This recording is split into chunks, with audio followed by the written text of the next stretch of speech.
Today we're going to make beef braciole. I love this recipe. My family loves this recipe. Here are all the ingredients. Let's get into it right now. All right, I always like to go over the ingredients. It helps me make the meal perfectly, but it will help you even more, like getting everything set. So on this side here is the braciole side. This is everything that you need for the braciole. We have top round. Top round beef is a typical beef that's used for braciole. It's very inexpensive. It can be filleted, it can be pounded out thin. You can use other types of beef too, like flank, sirloin, which are more expensive. If you go to Costco, you'll probably be able to find that for about $4 a pound. This place, Meat Farms, that's a local place, they slice it for you. And that, this is part of the reason why you'll know that this is the type of beef that's used for braciole, okay? So it actually says right here, top round braciole. This is the beef of choice for it. It doesn't mean you can't use other beef. You absolutely can. The other ingredients for this, after we fillet this and pound these out really nicely, we're gonna make like a paste basically to put in. We're gonna have a cup of breadcrumbs. I have a 1/4 cup of pine nuts or pignoli nuts. The recipe says 3 cloves of garlic. I have 5 here because I'm gonna grate it, so I won't be able to grate it all. So garlic's kind of a personal preference. You can back off if you want. 1/2 cup of pecorino romano, locatelli, which again would be Sicilian. There wouldn't be Parmesan cheese in this. It would never exist in a recipe like this, okay? If you're doing it with the raisins, which we're gonna talk about next. So there's a 1/4 cup of raisins that are soaked in water.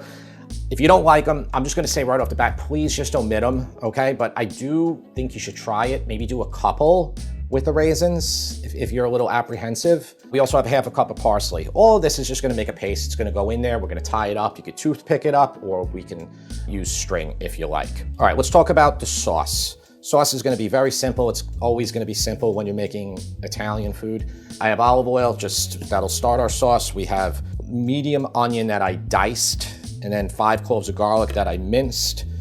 2 ounces of tomato paste, which is 1/3 of a can, 3 28-ounce cans of plum tomatoes. These are all different types. There's a crushed here, it's a good brand. These are just Italian style peeled, and then this is San Marzano here.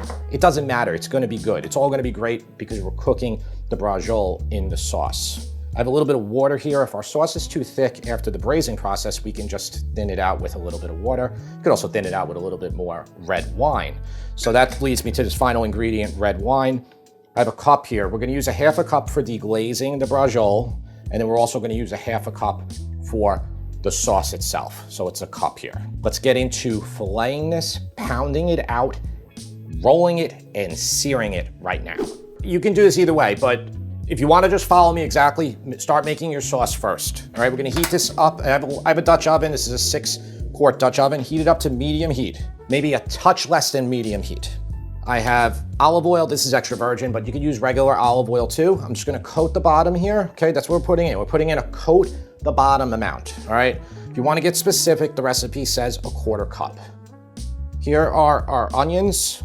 And I am using an enameled pot, but you don't have to. You could just use your regular, old school 8-quart sauce pot, which is the typical pot that most people will have in their home. Just wanna get these onions soft, so it's gonna take about 5, 6, 7, maybe 8 minutes. I put a little pinch of salt on there just to accelerate the water release. Okay, we'll let these soften up first, and then we'll add our other stuff. All right, so while our onions are softening up, let's crush our tomatoes. If you're using all crushed tomatoes, obviously you don't need to do this. I have 2 that are whole tomatoes. What I do here is I just fished a little piece of basil they put out in the can.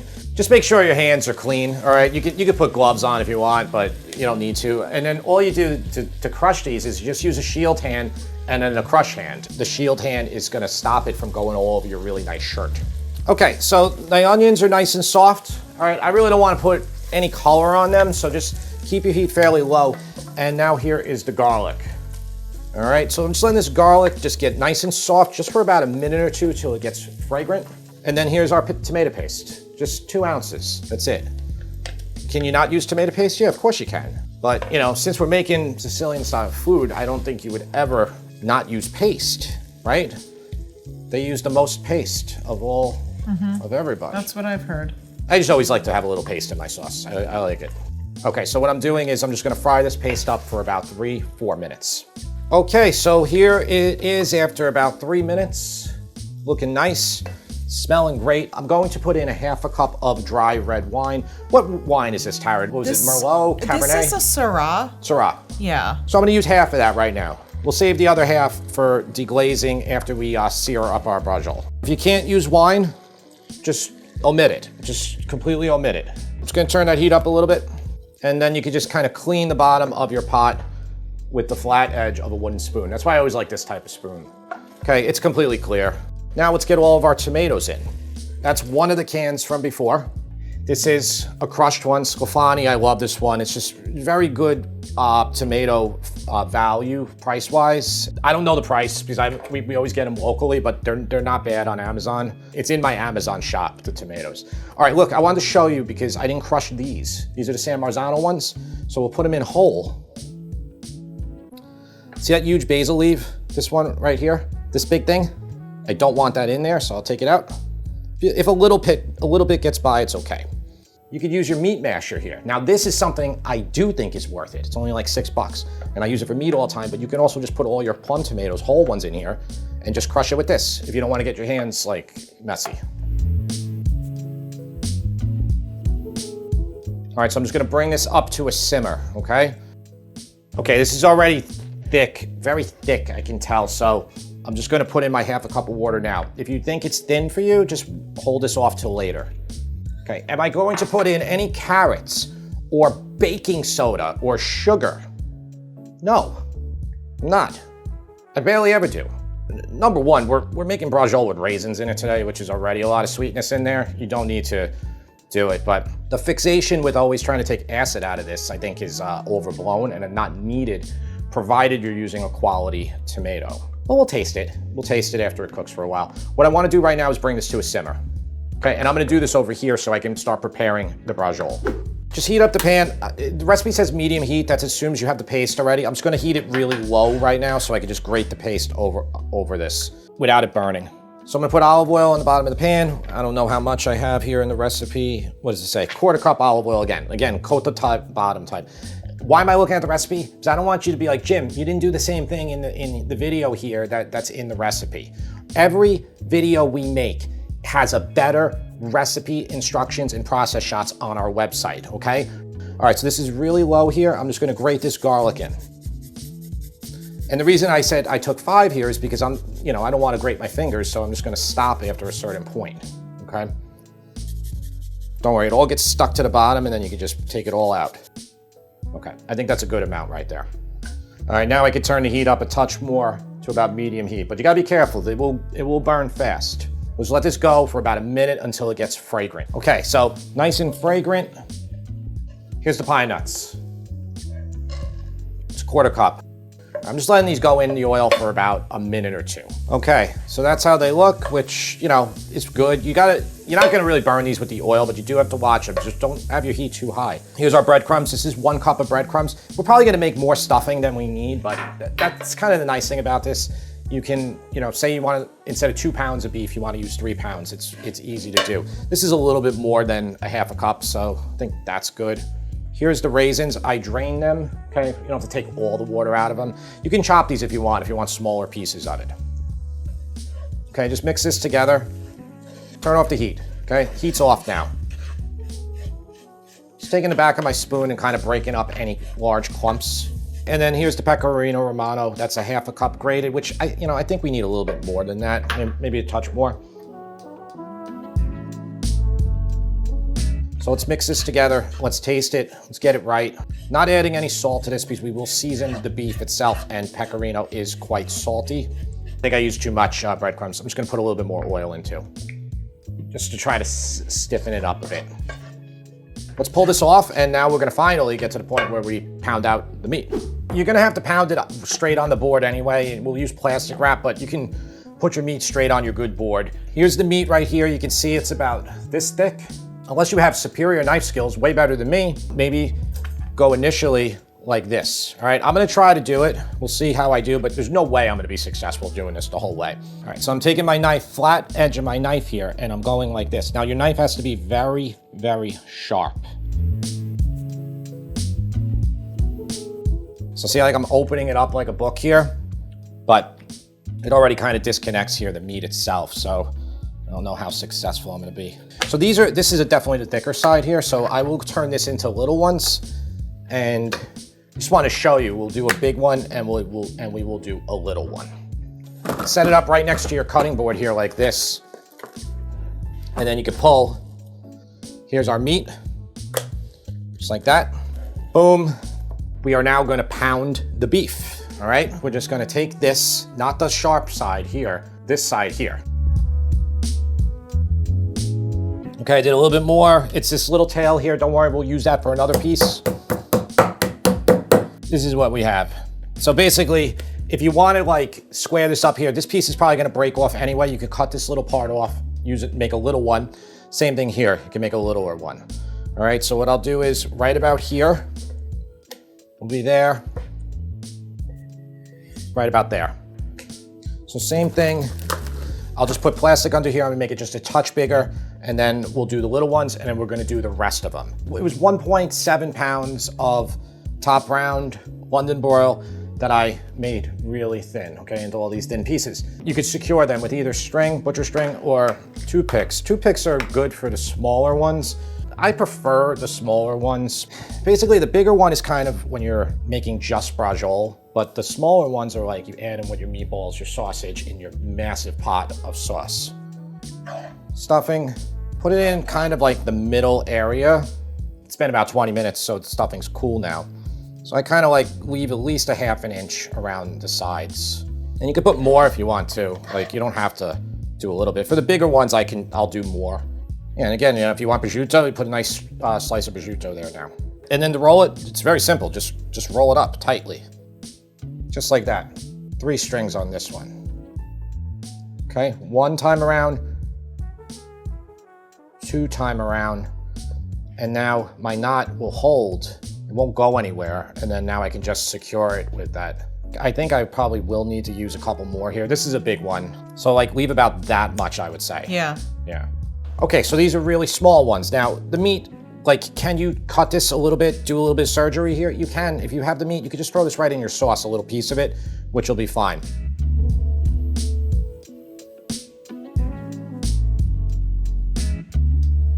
Now I got toothpicks. Can go right through again. Make them parallel to the piece, to the length. If you make them perpendicular, they're gonna get in the way when you're trying to sear it. So you can do it either way you like. All right, I'm gonna finish. I have 1 more large one, and then I have 2 more small ones. So a 2-pound piece of meat's gonna get you about 8 to 10 small ones, or like 3 large ones. Our meat is right here. These are all done. These are all tied up, ready to go. I actually used a little bit of the other pack that I had, so I had some more stuffing. Here's our sauce right now. So I had it simmering for about 45 minutes with the lid cracked. You can see how this looks, the consistency. There's a lot of water on top of here right now. All right, so I'm just gonna stir it, just keep stirring it occasionally. And honestly, if it's too loose, like this is very loose right now, when you cook it, you can just keep it cracked a tiny bit more. More evaporation will occur. And that's good. Just feel the bottom if you're using an electric stove. We could season up a little bit right now, but you don't need to go overboard. And this is basically like just sauce we have right now. There's no meat has gone in it yet. Tastes delicious. Each brand of tomatoes has a little bit different sodium level, so you always have to kind of test it. You know, if you follow a recipe, and unless they tell you the brand, it's gonna be different. All right, so I'm gonna leave it more cracked now like this, while I leave it over here while we sear the beef. So when you heat up a stainless pan, you gotta let it heat up first. Heat it on medium heat, and then when we put our oil down and then our braciole, it won't stick. If we don't do that, everything will stick. We don't want that. All right, let it heat up for 3 minutes. I like to address these things on this channel. I make mistakes. You're supposed to season the inside of the beef with salt and pepper before you put the stuffing in. I didn't do that. I'm gonna season the outside of the beef now to try to make amends, but it won't be as good, all right? We make mistakes here. If you look at the written, printable recipe, you look at the site, you will see me doing the seasoning. Maybe just season the ones right now that you're gonna sear right away, because they're gonna start releasing more moisture and you won't get as good of a sear. I'm gonna put down a little bit of olive oil here. If you don't think you could use olive oil, if you're saying, Jim, you're making a cardinal sin here, then use vegetable oil or whatever you want, all right? We're just gonna sear these until they get brown. How much per side? Maybe 2 minutes. Doesn't really matter. Just get them brown on most of the sides. If my pan's heated up properly, these won't stick. If it's heated up wrongly, you're not gonna be able to get them off. All right, there you go. Okay, is that beautiful? Crust, just turn it over. Okay, same thing here. Oh yeah. Okay, it's hard to get every side because you got the toothpicks in there, but as long as you get like 2 sides nice, you're pretty good. Oh, that stuck a tiny bit. Whoop. Okay, right there. Yeah, just let them go. Maybe turn it over a little bit more if you can, and then we will move on to the second batch. Okay, see how black my pan's getting, even with a 4 out of 10? Okay, these are seasoned up. Let's get them right in there. Take the big one, get it right into the center so we can fit in the pan. And then the other one, might need a touch more oil in here. No, listen, these are gonna be braised for like an hour or 2. And the longer it cooks, the braciole is also flavoring the sauce. Exactly. So the sauce will just taste better the longer it cooks. That's the whole point of doing this. This is why people put braciole, sausage, meatballs, pork neck bones. This is why they put everything in their sauce and let it cook for 12, 14 hours. It just makes this unbelievable tasting sauce. And that's why you don't put anything else in it. You don't take your spice cabinet and destroy your sauce. The meat is the flavor of the sauce. Without the meat, it would just be tomatoes. All right, and yeah, I'm just doing like a minute per side. I'll just keep turning it as I go. When you serve the big one, you would like cut that into nice slices. Slices, right? We're gonna pull these out. My pan is very dark. I'm just gonna turn it off while I do this. Okay, there they all are. So listen, here's the remaining bit of wine. So I don't think I used a full half before. Here's probably more than half. Turn the heat up to high. We deglaze the pan. Problem is, that pan was very dark. I've been showing this in multiple videos recently. I've been showing it every time I'm doing this with meat. Say you did 10 batches of braciole and your pan kept getting darker and darker. It's going to be burnt. You deglaze here, this wine, you taste it, it will not taste good. You don't want to put it in your sauce. So what I'm doing is I'm just using the flat edge of the spoon here and I'm just removing all of the brown bits, okay? Turn it off. I want to taste this before I put this into my unbelievable sauce that I spent a lot of time making already. Sometimes it's hard to detect the burntness when it's very hot, all right? So you might want to let it cool down for a second. I think it's fine. That's going to go in the sauce now. All right, so pull this off. Here's my sauce. So now listen, this is about an hour of cooking. You can see how this is thickened up somewhat, all right? There's still some water on top, so if it's too thick at the end, we'll just put a little bit of water in. Here is that delicious deglazed, this is like the meat flavored. So that's in there now. So now we have all the meat flavors from the bottom of the pan, that caramelization. When you put meat on the bottom of a stainless pan, okay, when it gets stuck, the stuff starts changing. The composition, it starts tasting different. All right, so that's looking good, but it's gonna thicken up more as we cook it. Now all we have to do is put our braciole back in here with the juices and let it cook. So yeah, if you didn't like the raisins, you could have done a few without, and maybe say okay, the raisin ones, non-raisin ones will be tied and the other ones, raisins, will be toothpicked, or vice versa. Okay, there's the juices. There's the last braciole, got to make enough room. Oven in the middle. Let this cook for an hour and then check it for doneness. It can be done in an hour. You can taste it if you like it that way. You can let it go 2 hours. Sometimes I'll let it go 3. It doesn't really matter. You don't want to do it in your oven? Do it on your stovetop. Very low heat. Occasionally open the lid and feel the bottom so your sauce isn't burning. If you put it in the oven, it will not happen. That's the advantage of putting a Dutch oven like this with a cover in the oven. And that's what I'm gonna do. We'll be back in an hour to check this. This is all fat. You see this? All that right there. So there's a layer of this. So even though this meat isn't, the fattiest meat, there's still plenty that's coming out of here. If we just use a paper towel, see this, all this fat now is going into it.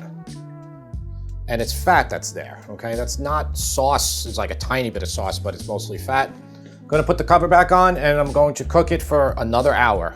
Okay, so here is after 2 hours and about 10 minutes. The meat is really tender. There's more grease that I took out probably, I don't know, maybe 30 minutes ago. You can do one of two things here. You can take all the meat out, put it into a platter. You can try to degrease it a little bit. After you remove the meat, if it's too a little liquidy for you, just put this sauce on a burner, turn up the heat, and then you can just thicken it to however you like. If your sauce is too thick, you can just add a touch of water, a couple ounces until until you get it right. Or you could even put some red wine in, some dry red wine. Whatever you use, be a little careful so it doesn't break apart. For the big ones especially. And there you go, that's all of them. Just literally take your fork in there and rip it off. You can leave this off to the side, tent it, but it's gonna stay hot for 40 minutes at least. That is what we're left with. That's fairly thick. I have some pasta for James. All I did here was I just took a little bit of my sauce. You don't wanna boil pasta and let it sit in a colander. So I'll put a little bit more of the sauce on there. Now remember, you got a lot here. So this is for the braciole, for bread, and if you did a full pound of pasta, you're probably still gonna have a little bit left over. I say we serve all this up for the taste tester. We never have just braciole and pasta. Whenever we do it, it's always with meatballs and sausage. So this is a little unorthodox, I think, but I think it was probably the best way to show this recipe. Would you say so, Tara, or not? Yeah. You can use a knife, but it'll shred.